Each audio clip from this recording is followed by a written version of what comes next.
had prior agreement with Dan that she'll aim for 25 minutes. Is that okay with you as well, Anne?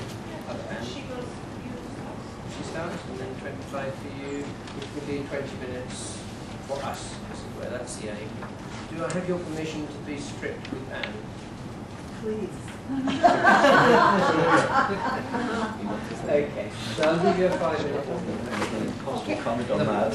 Okay, so frankly, with the extra, or rather less time, and because Anne is so well known to so many people, I'll say nothing more to introduce her than that she... if you could share, sit close to each other. If you two could share. Sure. Okay. And you two. And you two. Oh well, let's see. Could you come up here? First time. And Ron, I have some with you. All right. So everybody has access. Michael, you have one. And Daniela, you have your own. Thank you. So Anne started, so I don't think I'll carry on. No, Anne Sharp, we all know her very well. It's a great pleasure to be chairing her session. So could I invite you to start, please? Thank you. Is it okay if I have one? Yes, Laura. I have an idea what I'm talking about. Oh, this bag? I'm not going to read it though. Okay, so just, are you going to refer to anything? Yes. Okay, thank you. Eugenio, come. Huh? Oh, you were going to a good one. I heard you. I think, well, here you go. I have one left.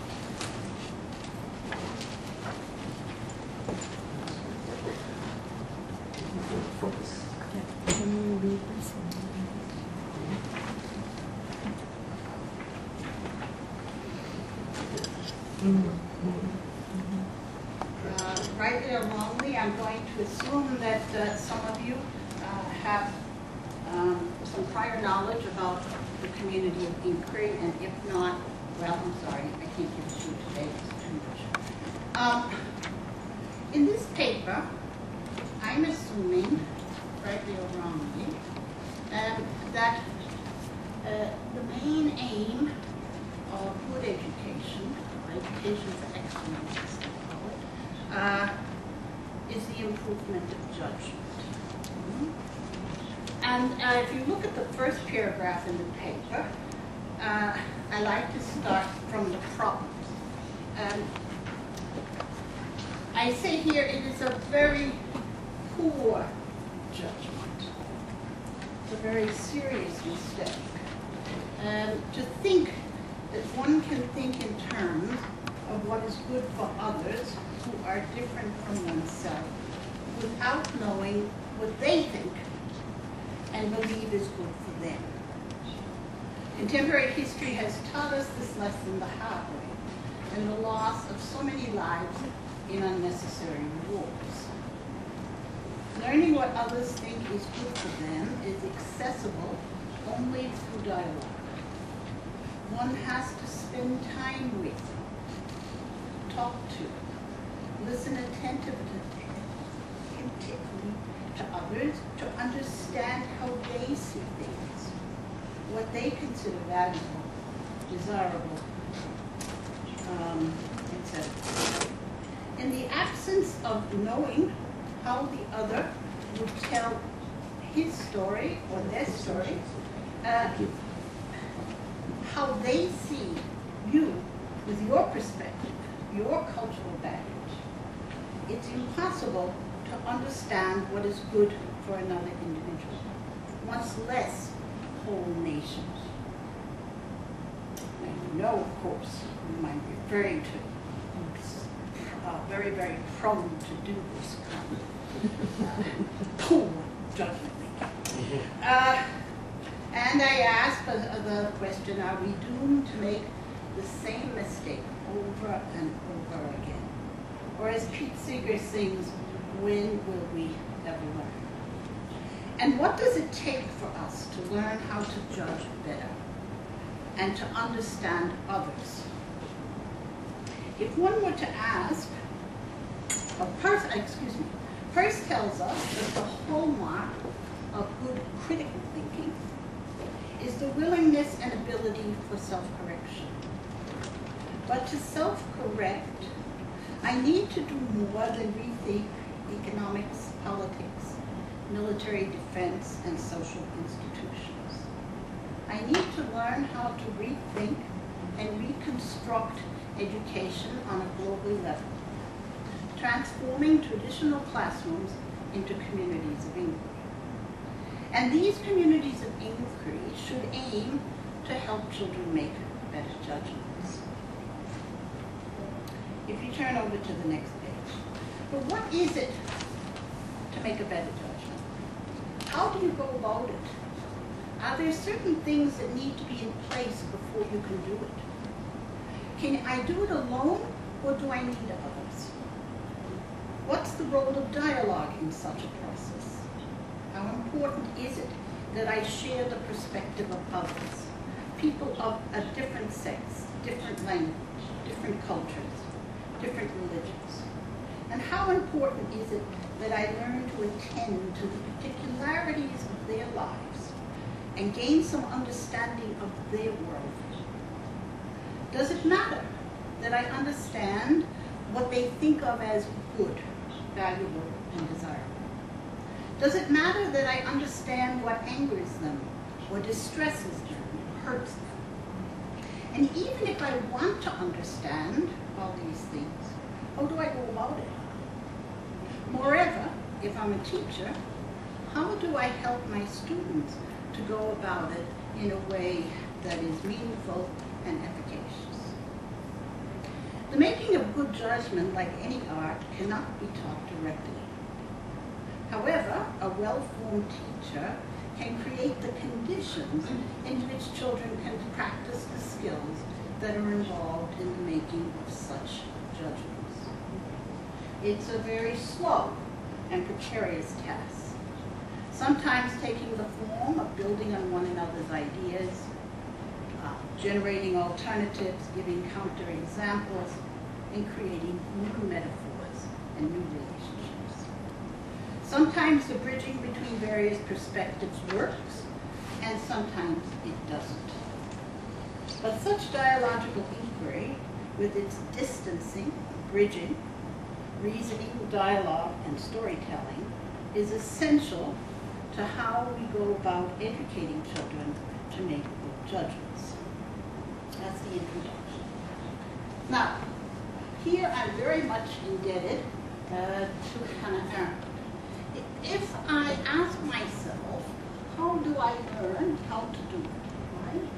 I'm assuming that I need the context of a community of inquiry, because I need dialogue, and I need the skills of critical, creative, and caring thinking. I can't go into that now. You can look at other papers if you want to know what those three things are. Okay, now within that context, Arendt tells us that we have to, or at least children have to, learn how to, it's better if I stay away from this now. We have to learn how to step back, right? Now that's not original with Arendt. Kant told us that in the critique of judgment. I need to learn how to step back.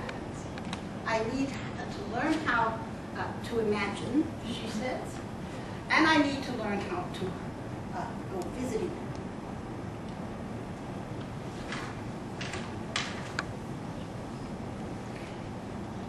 For Kant, where do I have that? Yeah. For Kant, he told us that I need to, if you look at the critique of judgment, he told us that I need to have an enlarged mentality.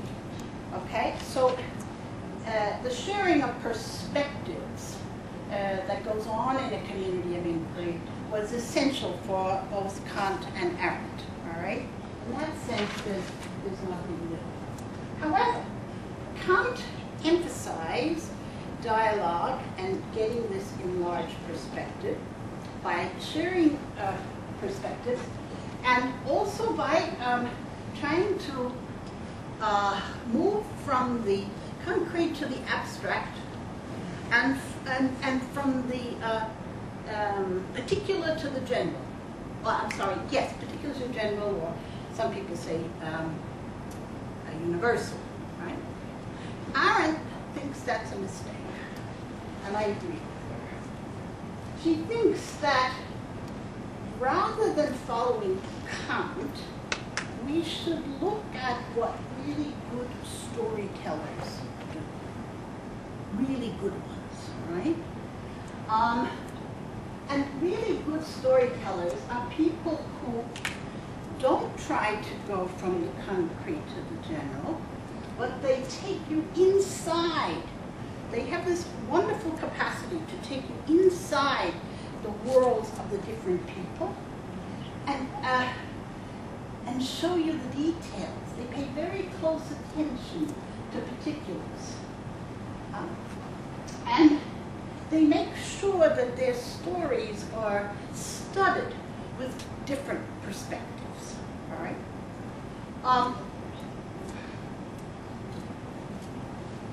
Now, the next question that I ask is, assuming that Arendt is right, how do I teach children to do this? How do I teach them to go visiting? And how do I teach them how to create good stories of their visits? And one way, I think that we all know is through literature, through good literature. Good literature helps you to enter the world of others so that you can see it from the inside. But another way, of course, is communal dialogue and deliberation. And there I'm assuming the skills of critical creative, I shouldn't say assuming.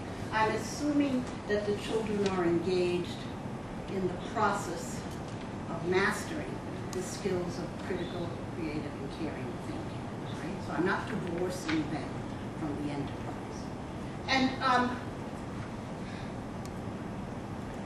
But that's not enough, Arendt says, as I said before. It's not enough to just share perspectives and then walk out of the room and say, well, lots of people think about friendship in very different ways. And well, that's the way it is, okay? Because that really is cultural relativism, and she's not in favor of that. She's interested in pluralism. She's interested in helping children see that there are many ways of viewing friendship, but that when I tell myself the story of what happened in the community when we discussed friendship, there's a sense in which I reconstruct the dialogue that we had, the deliberation that we had, and the story is always, in a sense, from my perspective. So it's an odd thing. I have to take you inside. I mean, if you're a novelist, if you're a good novelist, I have to take you inside the worlds of others.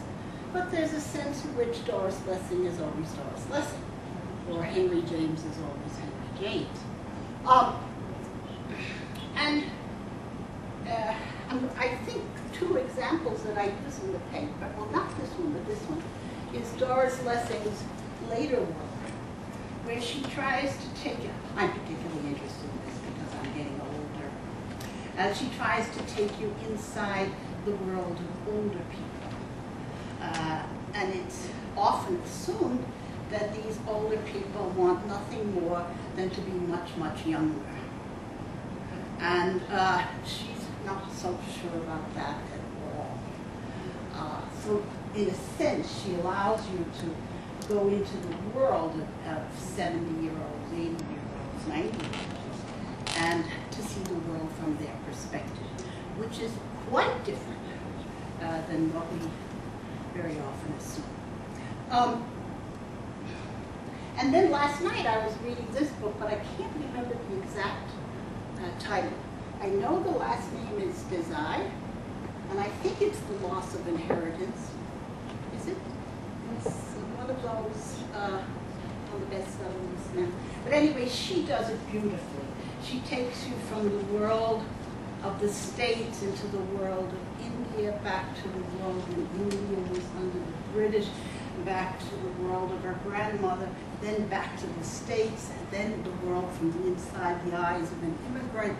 And it's like you, the reader, are moving in time and able to, through her art, of course, see the world through these various perspectives. Now, it's important, Aaron says, to realize, particularly for children, what good storytelling is not. And she says, somewhere you can look in the paper there, that it's not testimony. It's not, oh, actually, she learns this from Walter Benjamin. Me. I think this, I think that, blah, blah, blah, blah, blah, blah, blah. That's not what a good story coming out of a community inquiry sound. But there are two pitfalls that you can fall into when you go visiting. And when you go visiting, you know, you can take your body, like many of us now are visiting Israel for the first time, or maybe there's just somebody from Israel in your community, and she tries to bring you into that world in the classroom. So I'm not assuming that your body has to go visiting all the time. It could be that the classroom is heterogeneous enough that it brings many world perspectives together. Anyway, these two pitfalls, very important. One is tourism. That's like the ugly American. You go to Paris, you land in Paris, you get out of the plane, you walk a few meters, and you book into the Holiday Inn. You walk a few yards. And at the Holiday Inn, you make sure that you eat American food. If you go into town, you make sure that you stay in the bus. You don't get out and walk or anything like that. And you ride around and you kind of look at things, you know, as a spectator. And it's kind of us and them mentality.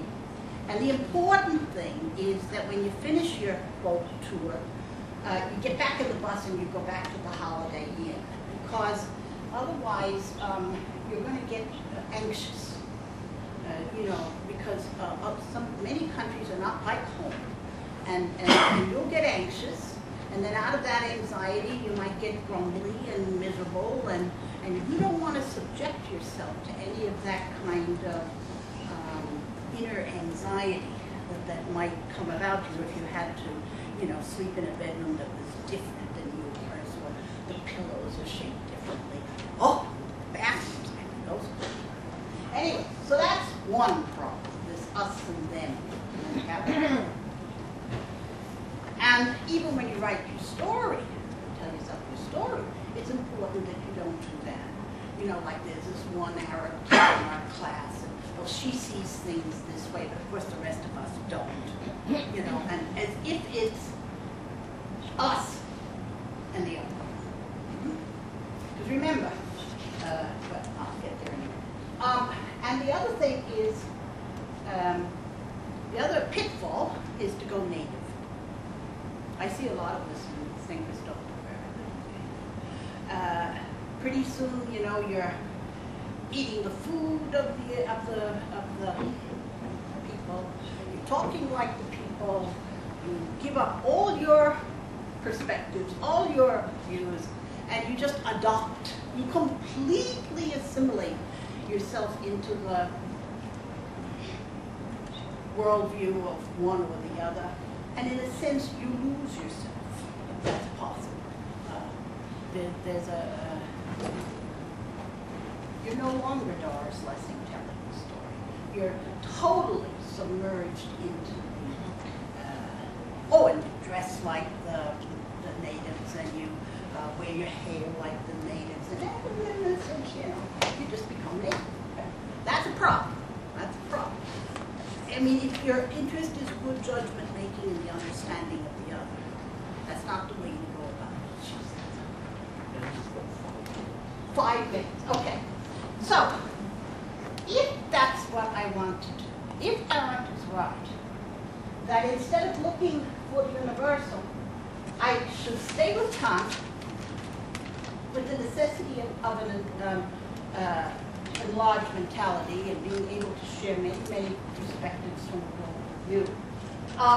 But also learn how to go inside these worldviews and see them from inside. Now, here's where the community of inquiry is crucial, because the community of inquiry, as you know, has this critical component that seems to emphasize good reasoning, the importance of context when making a judgment, and the importance of attending to your criteria when you make a judgment, and whether those criteria are any good. And ultimately, your disposition or your willingness to self-correct when you find out how stupid you are. But it's not just critical. It's also creative, right? Because without creative, you couldn't have the creation of new values, new relationships, new metaphors, what's his name, Johnson tells us. New metaphors to use in thinking of things like family, friendship, love, etc., etc. And maybe more comprehensive worldviews. Maybe children could create more comprehensive worldviews that would take in the particularities of the various worldviews represented in the community. I don't know. We have to see. It's something we have to see.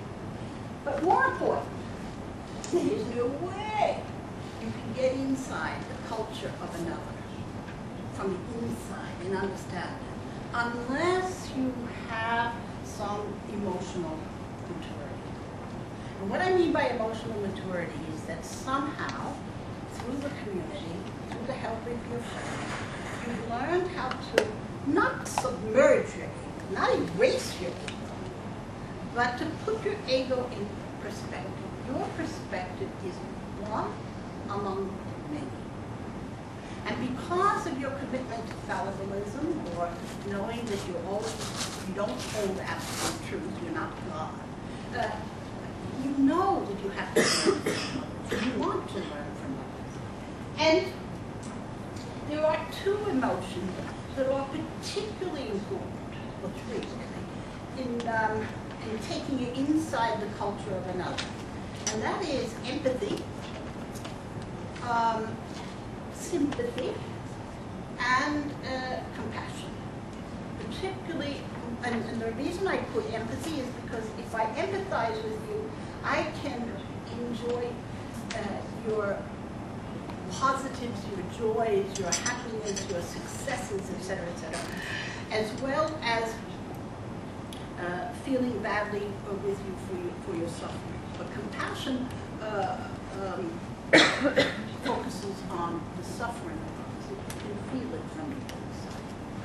And, sorry, yes. And these two emotions, I'm telling you now, Roger, these two emotions, empathy and compassion, presume that you have somehow learned to put your ego in perspective and developed this feeling, if you want, for the suffering and the joys of other people. Thus, if you leave out this component, you'll never get to the good storytelling. And without the good storytelling, you'll never really get to an understanding of the other. Then you end up, baby, making these very, very cruel judgments. Thank you very much.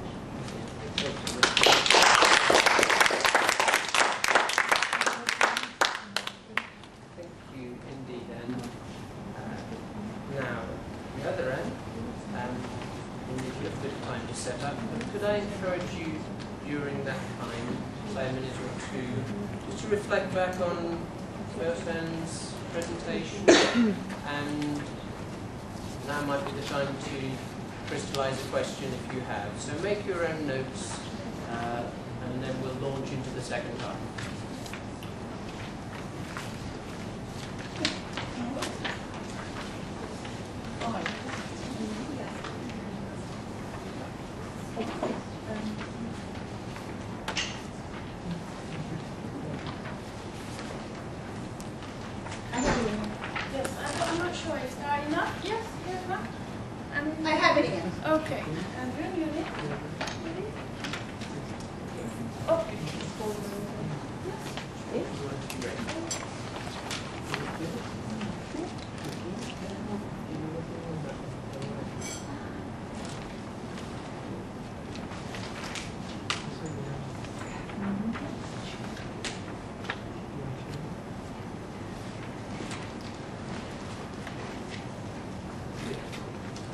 Well, I'd like to introduce those again at this stage of the conference. You will have met her, Anne Shelver from Norway, who's performed various philosophical roles, helping teachers get to be better teachers, helping youngsters get to be better youngsters, and in amongst that has been teaming up with your sister, Ariane, in some of the projects that I hope you may have heard of, including pilgrimage. Being involved in that? Not solar camp development of curriculum material. I beg your pardon. I was jumping to it. You don't spend your whole time with your sister. Anyway, Anne is also the lately elected treasurer of it. Pleasure in inviting her to introduce herself more fully. Okay. I'll somehow catch up the thread from you, but I'll start. My angle is a bit different. As part of my thesis for the university, I wrote about Hannah Arendt, and with Hannah, I share this concern of the problem of how do very intelligent, very well-educated, and very sensitive people plan and organize and bring about terror against other people. And this is, yes, a slight, it's a problem for me as one who do professional in science and education, have this faith in that, you know, we can give children the right education, we can teach them to think, and they will become good human beings doing good things. And so there is a problem here. So that's why I want to talk about Hannah Arendt's perception of this, because she was confronted with this when she came to Jerusalem nearly 50 years ago to report on the process against Eichmann.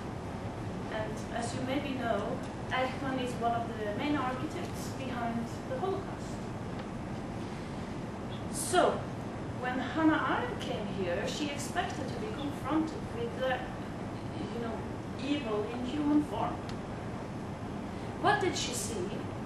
It was a very humble, sweet, generous man. He was very considerate, and everyone around him was Jews, and he was very considerate to all the Jews as well. You know, he didn't express any kind of racistic attitude, nothing.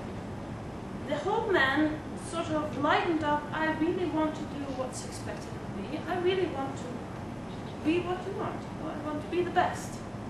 I want to do my job in the perfect way. I want to be a good husband and the rest. So this to Arendt, of course, was horrifying. How is it possible? So then she started to study the Holocaust, and she came into the study of totalitarian thinking, totalitarian movements, and how they start and how they develop, and what makes people join it. So what they do, she writes also about the Russia-Stalin period, but I will keep all my examples to the Nazis since we have little time to be short. Well, what did they do? There was a general miscontent in the people that was alienated. They didn't feel at home. The Germans had just lost a war. The traditional society was uprooted. The family was changing. Families were changing. So you have all the background with the big changes that was in the time before, making people feel homeless. They were not at home in this world. Anyway, they were isolated individuals, much like today, no? Well, anyway, what did they do? What did Hitler do? Well, in order to get, also there is a major change there. You see, this is the creation of the mass population. Just lots and lots and lots of individuals, but they don't have these strong identities that we were discussing here last session. So, and the problem of them, of course, is that they are apolitical. So how do you get them together in a political movement? Well, you have to create a situation of entity, of affair. What do you say? Well, you have to somehow get them to feel threatened. You create a conspiracy theory. Yes, someone is out to get you. And for Hitler it was easy because the Jews up till then had been in the leading positions from other historical and cultural reasons. It was not all the Jews, but you look around the king and his counselors are Jews, right? Basically. But from this fact, and from the fact that it was also published a book called The Elders on Zion, which was supposed to be based on a real document. Of course it was fake, but it was said to be real, where Jewish leaders had written down how to take control of the world. So we just tell the people that, look at this is fact, this is a fact, and this is a fact. The Jews are out to take control over the whole world. They are threatening us. They will take, Germany away from the Germans. Then, of course, in a situation where people feel alienated, they like the idea of having to fight for a group. They belong to a group now.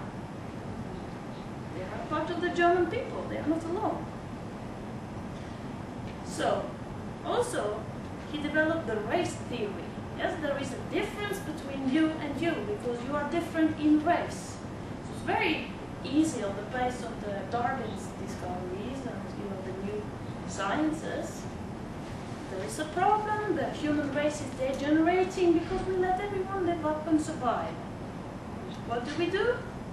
We need to control the purity of race.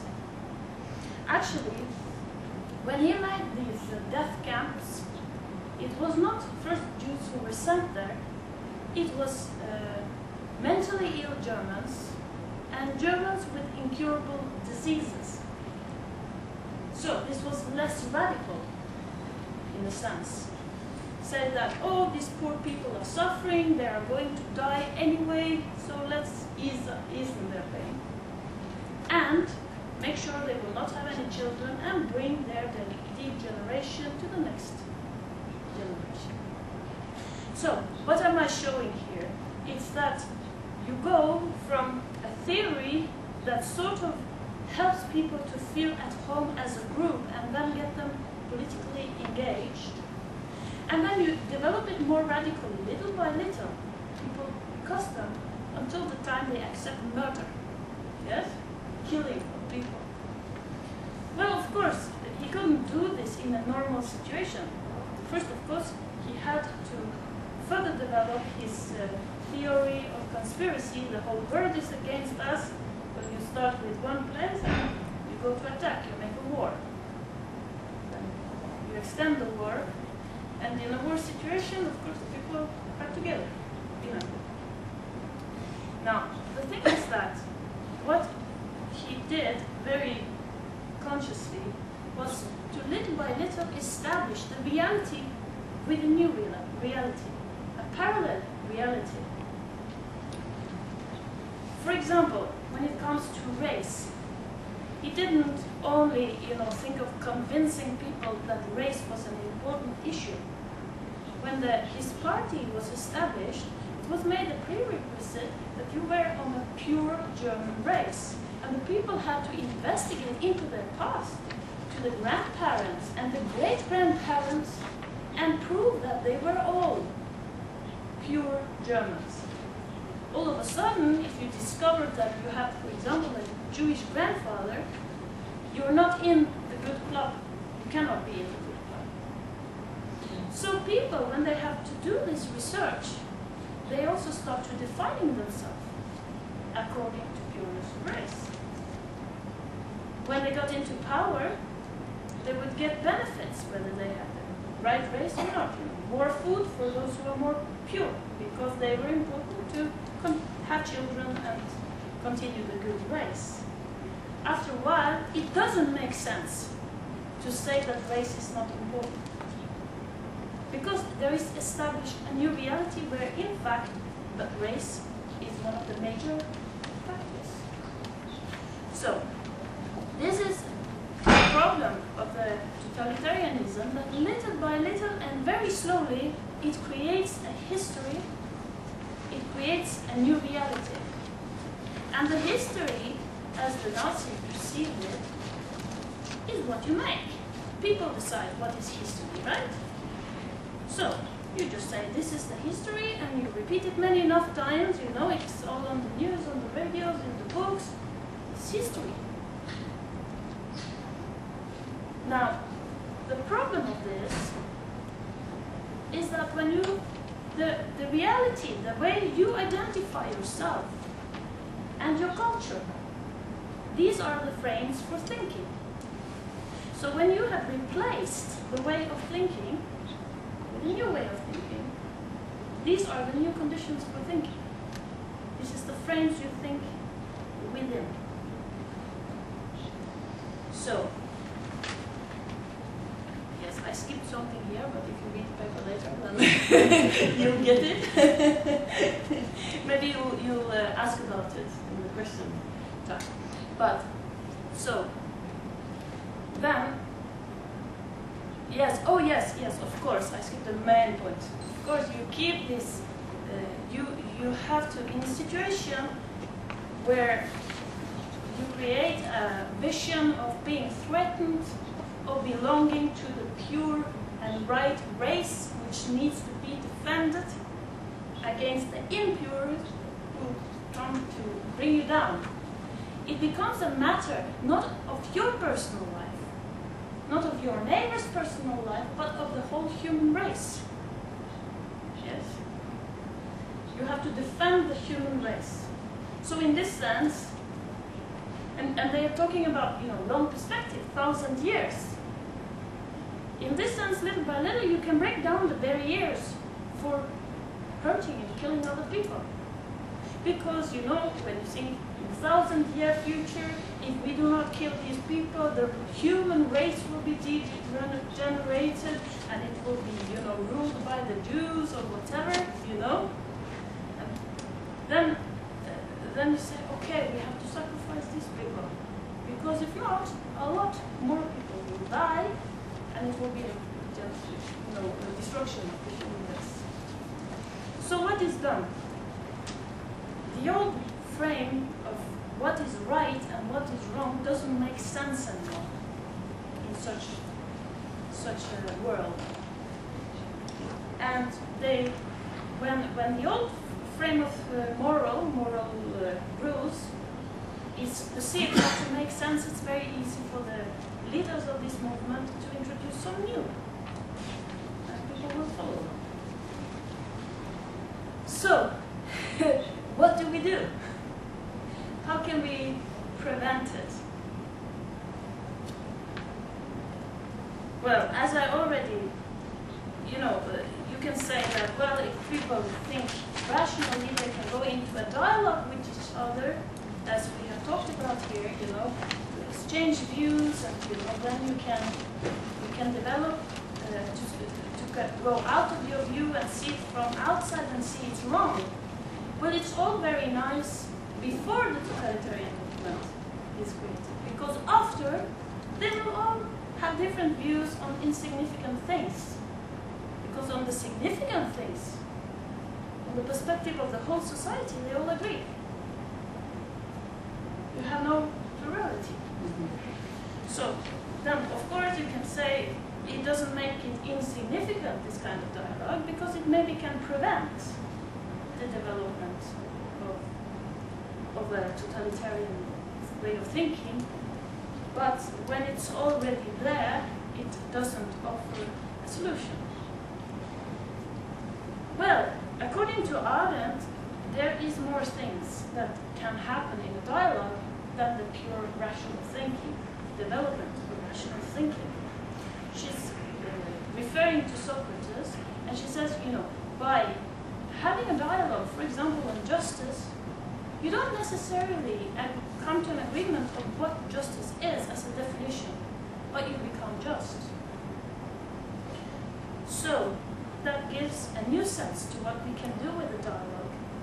And she says this is the way of thinking that transcends thinking. It jumps to another level which cannot, you know, be grasped rationally, but only can be felt and lived. So, where am I? The bottom page. Yes. The cultivation of the inner life. Yes. So you cultivate this inner life, and she also talks about another thing. In this dialogue, not only you develop rational thinking, but you can be brought into the perplexion, as when we read Socrates.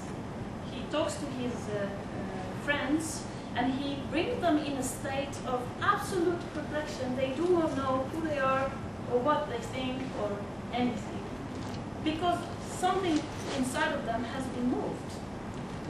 It wasn't as their world has been shaken. And in this moment, you can start an inner dialogue. That will be created. You start to see yourself from the outside. You make a difference between I and me, where I can look at me. And in that process, you can choose you can be aware of what conditions you're thinking and what results from your thinking. And you can become responsible for your own actions, because you can choose yourself when you know where your thinking comes from, where it goes, and so forth. So, yes, yes, yes.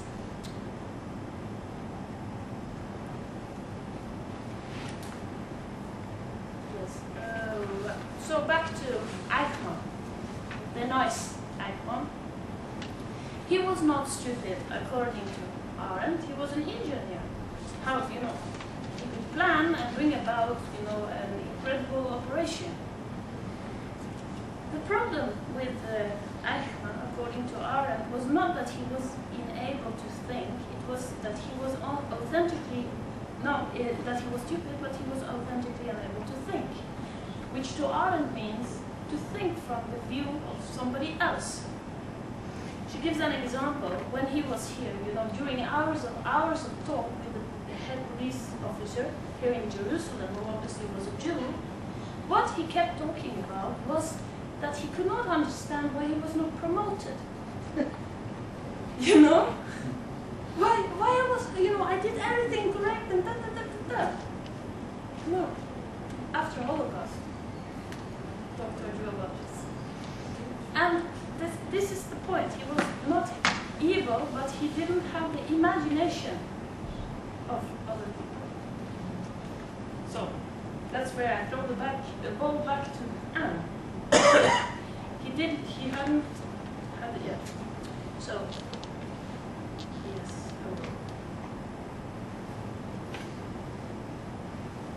Yes, I think because I'm not used with having everything written down like this, so I don't manage to follow my own manuscript. I think I got my main points through, and the lacking ones, surely you will catch up with asking me questions. Thank you very much.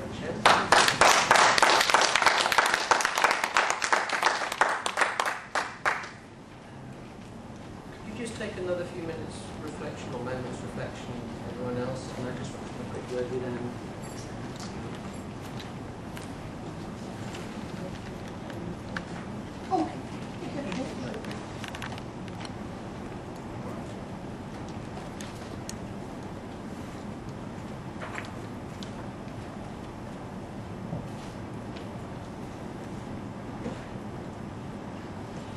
So, special thanks for keeping within time. Indeed, you've given us an extra moment too. So we have a full 20 minutes, everyone, to engage with our two main speakers. I'd like to organise this so that we don't spend the whole time on one person's issue.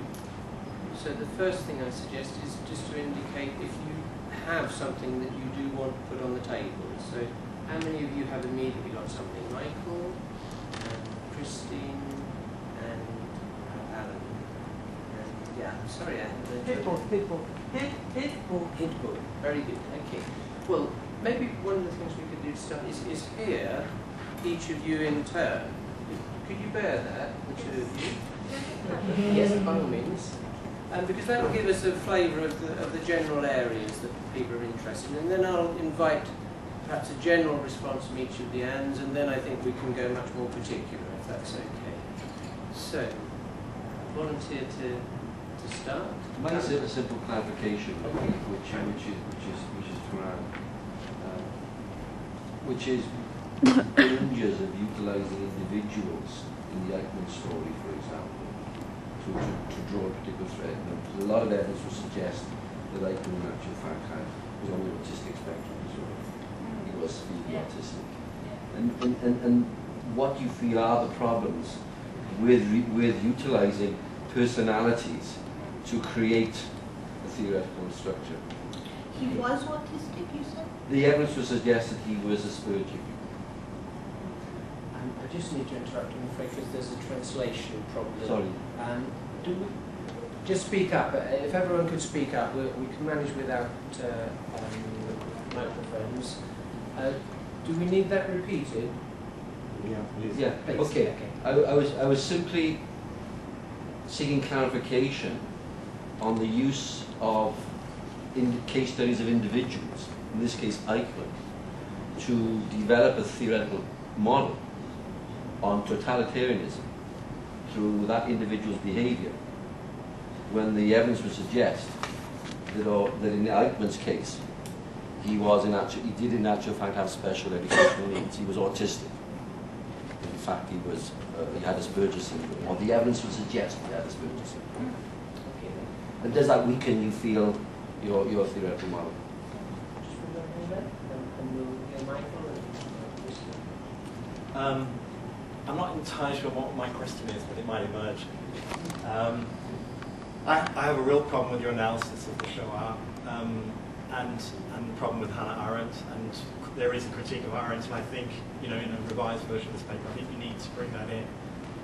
It is not just an issue of a society where individualism was a problem. Pre-war German society had strong institutions of community bonding, including the churches, which, as we know, did not act in a moral way during the Shoah. So that's an example of where I think your analysis falls down. The issue of race is not the ultimate issue in this story, unfortunately, because it wasn't as if all races were sent to concentration camps. It was an anti-Semitism, and an anti-homosexual, and an anti-political issue. So it wasn't just about race. So I think there needs to be more of a nuance in your analysis. And perhaps just to follow on from the comment that was just made, Eichmann is obviously one individual, there were many. Evil comes in many forms.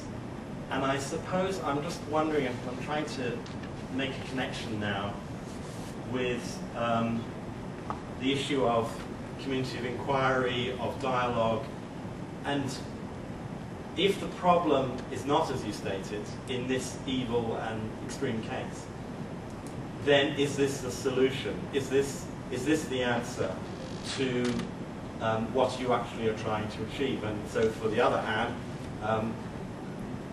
I didn't quite get the link between how the community of inquiry is a response to the poor judgment making that you started off with. So as I say, I'm not quite clear about what my question is, but I suppose I'm not yet fully convinced of the global understanding that you have of this philosophical inquiry on its own. And I think that it, with other things, including a moral imperative, need to be taken in a balance. But this on its own doesn't seem to me yet to be the answer. Okay, thank you. That's clear. It was beautiful. Thanks ever so much. Christine, would you like to take it? Okay, I was thinking about what you were saying, and about the what's not good storytelling when you include the going native. And I'd like to ask if making a distinction might be appropriate. And the distinction might be an immersion into a culture for understanding. In other words, there's an intentionality for understanding that may be misinterpreted as going native. But yet, what you're doing is something like Nagel's "My Life Isn't Bad," you know, where he's trying to show that you can make the attempt, but you understand that you can never be that other, and yet you come to understand deeply through the immersion. So it's just, for me, a distinction. Thank you very much. We're getting a very interesting challenge now, isn't it, to see if these link. I'm sure they do, and in a moment I'm going to challenge our two speakers to weave a response, not necessarily to all, but touching. Could we just have yours as well? Yes. Well, let us imagine it is as you described it, and if you could go back in time and say Eichmann is now a baby, and you have all the chances in the world to do the right thing, so to say, if there's the right thing. Is it that you have to attend to this individual Eichmann and do something different with this individual, or so what would you choose, or is it to attend to him, or do you have to attend to everybody else who is and would be exposed to Eichmann? So how would you practically address it and take everything as you described it? So I don't want to. Yeah. Thank you. Right, shall we bounce it back to you? Who would like to go? Okay, yes, you're right. Race was not the main issue for the Nazis. It was a start-off issue to get people with them, you know, and involved. And as a matter of fact, as you said, Nazis had plans for the second people to be erased from this earth after the Jews.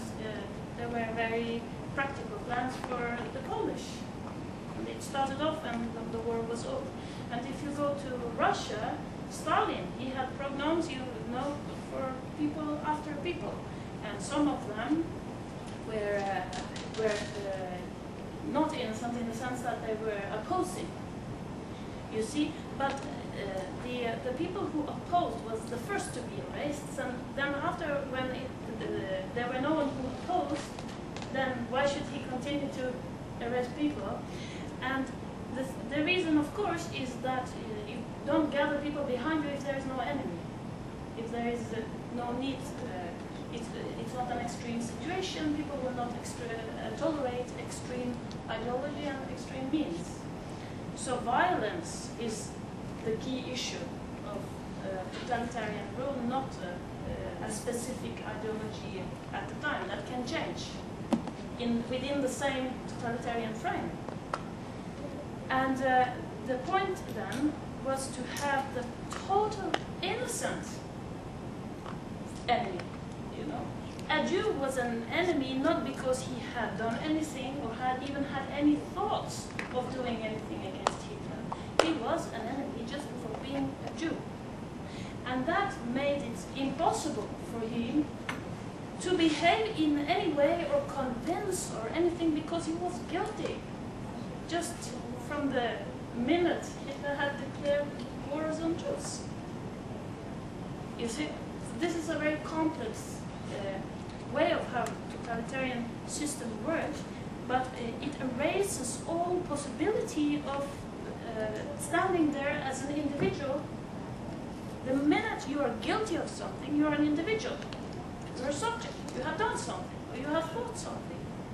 But the minute you are just guilty, by definition, then you can erase individuality. And that was a part of the main issue also of totalitarianism, to erase people as individuals, subjects, and to erase spontaneity, action. If you are guilty, you can act. You have already acted, probably. If you are just an objective enemy, what you act or not act makes no difference. Was this, yes? You were happy with the... Okay. And the other thing about Eichmann, it may be correct that he had a disorder. I think the reason why she used him was that he was a good example of all the Germans in leading positions who are very often, actually, they had a thing about only specifically have people with the best social revenue to be in the leading positions in the Nazis. Well, they handpicked them. And if you read Zygmunt Bauman's Modernity and the Holocaust, you see that this is all organized. A bully, you know, who goes and hits someone in the head or is racist, he is too impulsive, he's not controllable. The person with the best social revenue is more controllable. So then, of course, you send the bullies, you know, just to create fear in the streets. You know, you have these gangs of Nazis, you know, going and destroying people's houses and beating up the people they found. They're good for this, but they are not good for accomplishing genocide. You need the best people to do that. Can I just take that back to Adam, because this was your specific I have point. several worries. Well, memory, a deeply felt emotional exploration, rather than allowing us to explore that genocidal behaviour that was more currently operating today. And I worry whether we are going down a blind alley, continuously going down a blind alley. I'm going to have to speak the time, if that's okay. So I will give you an opportunity for a final few words at the very end, but in effect 10 minutes for you. Well, first I'd like to build on a couple of things Anne said. I learned something in the sense of notice how similar the conspiracy theory is to what's going on when Bush started after 9/11. You know, that was his first big thing, to make everybody in the States convinced we're going to go on, what was it, yellow, red, and we were staying up there, red alarm. You almost thought you were going to be annihilated the next day. So conspiracy thinking continues to play a role with people who want, that engage in totalitarian thinking. Yeah, maybe he didn't get away with it all of it. But damn close. Yes, but damn close. But no, I was going to say something else to Michael. Michael, I don't think, I have to show you something. The community of inquiry, in our view, is not just a matter of rationality and dialogue and entering into the perspectives of others, yeah? And it's not just a matter of creative thinking either, because we know we can have many creative thinkers who are absolute bastards when it comes to the ethical domain. So it was very, very important, and it took us 2 editions to realize this, to add this domain, the caring. Yeah? And the caring thinking, at least in our view, and this might not be right, but I'll take a crack at it. Caring thinking is valuational in the sense that you have to understand not just what you care about and value, but what others care about and value. It is, I wrote to myself here, affective, in the sense that you feel it as well as think it. But most importantly, it's normative. It's not this is descriptive. Yeah? This is learning what other people value, learning what other people think is precious, is worthwhile. Right? This is descriptive. But philosophy is not just descriptive. This is psychology, if you want, or sociology. But this is normative.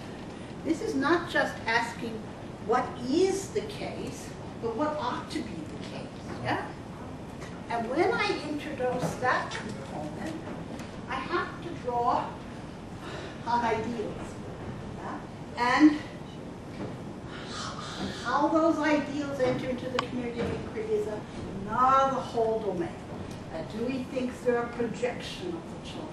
Other people think they regulate the inquiry, like Kant, for example. I don't know.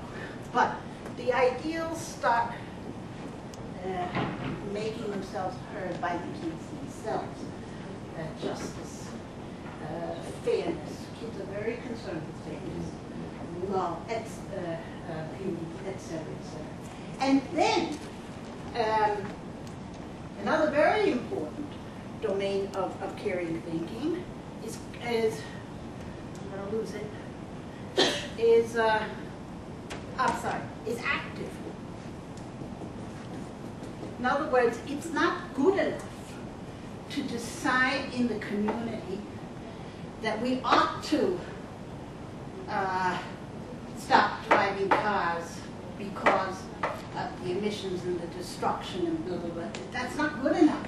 We have to act on it, and then we have to see the consequences of that action and see if it brings about a world in which we think ought to be.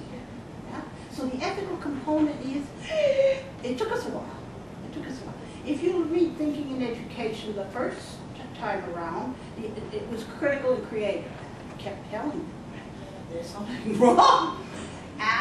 But when you bring in caring and the education of the emotions and normative thinking or ethical thinking, then you always have the case, not just what is the case, but what do we think ought to be the case. So maybe caring then is a weaker word than ethical. I wanted ethical. I can see the C's. You need a C. Yeah. Well, Matt was great on CCC, and also. Maybe concern. You know, a lot of it was the feminine. When we made this component, it had a lot to do with what was going on in feminism at the time. You know, the care ethic, and if you push people like Noddings and everything, you get to the ethical. And of course,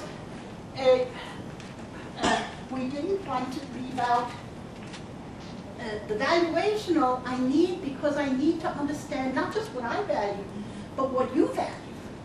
And as Christine said, that means I have to be willing to immerse myself and live with you for a while, that I begin to sense it from the inside. How you heard Jane Roller Martin yesterday? No, I didn't. I didn't. Jane Roller Martin was asking us the question as to whether through this dialogue with children we were aware of the potential, I think damage is the wrong word, but I think she was moving in that direction, the damage we do in children's minds in alienating them from the cultures or the families or very often the society within which they live. And were we aware of that? I don't see that. The children through that questioning process, I don't through that see dialogical process, It's are funny. moving I against would the culture. think the different. I would think just the opposite. I would think here's a place where I can share my culture, and not only in the sharing I come to appreciate it more, but I want you to appreciate it. And I want you to enter into my culture, and I want you to understand my parents from how I understand them, etc., etc., etc. So that you have this, I think, enlarged sense of how rich and complex the world is. Yeah? Thanks, Rex. Eugenia had a question there. Eugenia's got a question. Then I propose what we did in the UK last round. Everyone has a last chance to say something. Can I have some minutes just for answering Yes, some so of the questions? when your last word comes, Yeah, and I'll come to you last. So can we just start at Eugenio and then just go round in this shape? Just a comment on what you said on the community of inquiry allowing for better judgment. I mean, you mentioned all the theoretical stuff, but when you see it in practice, it's a process. It's a process. It's not going to happen in 1 or 2 weeks. But you see that the children listen to each other. At the beginning, they see it as an attack. When a kid says, "I disagree with you," they are thinking, "How am I going to defend myself?" And as the process matures, that changes. And it changes for why is he or she thinking like that? And could I be wrong? Yes. So there are many things that happen through the months, I would say. And the years. And the years. And the years. Where if you would do a good qualitative research, you could prove how the judgment improves. Thanks, Eugenio. Michael? No, I've had my turn. Lovely, thank you. Yeah, no? No, I'm Thank you. pass. Kristen? I just had a comment about the issue of choosing the word caring instead of ethics. And I think that at the time, from my perspective, when you spoke about ethics, you were talking very much about contracts and linear and a very different male-centered view of ethics. And to get away from that and be more inclusive, I liked the word caring, so that it became something more than what had been. No, so it became something more than the teaching of just principles. Yeah, and or principle-based or, Yeah. or contractual or whatever you want to call it. And it also required critical and creative, because there was no way that you could make an ethical judgment without imagination, without contextualization, without maybe self-correcting umpteen times, without realizing how fallible we are. So the three work. Yeah. And also, I don't want to underplay this. This is not evaluational, this is valuational. Just allowing yourself to go visiting so that you realize that what you value is just from a perspective. I mean, just that is a tremendous step so that you can get inside another culture and see it from her point of view. The ability to do that is an enormous step for a child to make. And never mind the evaluation, just realizing that someone thinks very differently than me. And letting yourself go enough, as you say, to immerse yourself enough that it comes on you. There's no way that you cannot admit it to yourself. And then, as Anne said, begin this inner dialogue with yourself. Good. Thank you. Okay. Good book. Well, I would like to come back and ask you and this is a step to activity. I mean, what would you very personally and subjectively do if you could do what you want to do? Okay. You were lining up for that. Yes, I am. Good. We'll do that one. Because, first of all, thank you for the questions you did fill in the holes that the things I forgot to say and things. So, yes. Okay. To line P4C and dialogue with a solution possible, maybe, for totalitarian problem. Now, the thing is that I already talked about this thinking that goes beyond the think that extends thinking. Arendt is she is a differentiation. She separates between thinking and understanding. Understanding is based on knowledge. You can understand something, but thinking is concerned with meaning. So there is no definite answer you can find with thinking. It's philosophy. So, thinking then is not dependent on knowledge, and it is what is distorted in a totalitarian society, which means it implicates it's still possible to think, right? So, based on the thinking, you can make your own judgments. And the key judgment that she finds incumbent to take in any society, but of course specifically in a totalitarian society, is if I continue to do what I'm doing, or if I do what I'm asked to do, will I still be able to live with myself? It's not concerned with what is the right thing to do, the correct thing to do, or even the best thing to do. It's only concerned with this one thing. Because when you make this separation between I and me, then I and me have to live together in harmony. Yes? So this is then go to how could Eichmann have been brought up differently?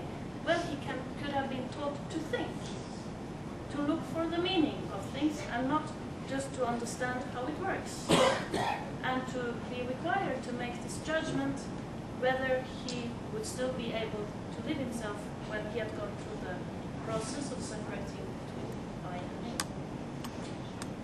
But something else. Yes. I think kids that have autistic tendencies, I think they need to live with other kids. And I think they need, because it's the emotional that's distorted. They can't feel what you feel. They don't pick up social cues. That they don't read body language, etc., etc. So they're always kind of like the odd man out. It seems to me that living in a community over a period of years and the slow process of trying to understand each other and build on each other's ideas could really help him to realize that his is not the only perspective. Yes, that's true, and it's extremely true. Another facet is their pattern of behaviour. They find great difficulty in moving outside their own perceived patterns of behaviour. Yeah, but away from them when they're in a dialogue situation where those patterns have been continually. But just away from Eichmann. Eichmann was one person. It's not the autistic person that made a totalitarian state, or it's normal people. So anyway, everyone except also the non-autistic Eichmanns too, should learn the same thing. Well, but you could say that also to make a totalitarian state, you have to cut off ethical thinking altogether. You have to you have to stop worrying about the other as person. Arendt says that too. Yeah. Yes. And the thing is, last thing, very important, because it was linked to the question, what about the society, right? Yes, no, please do. Okay. Have to finish it. Okay, because I said in totalitarian states, they try to eliminate spontaneous action and individuality, right? And that's, little by little it managed, and that's how it gets to, totalitarian control, total control of everyone living there. Well, what are we doing in philosophical inquiry? We are trying to get the differences. We are getting individuality, we are getting spontaneous action, and we are creating a community where people actually care, and where it will be more difficult for me to live with myself after having hurt someone else. Yes. Thank you. I'm very pleased I lingered a bit longer, or we lingered a bit longer, because that was a lovely way to finish. So thank you both, and thank you very much for everybody's participation. Thank you. Enjoy your lunch.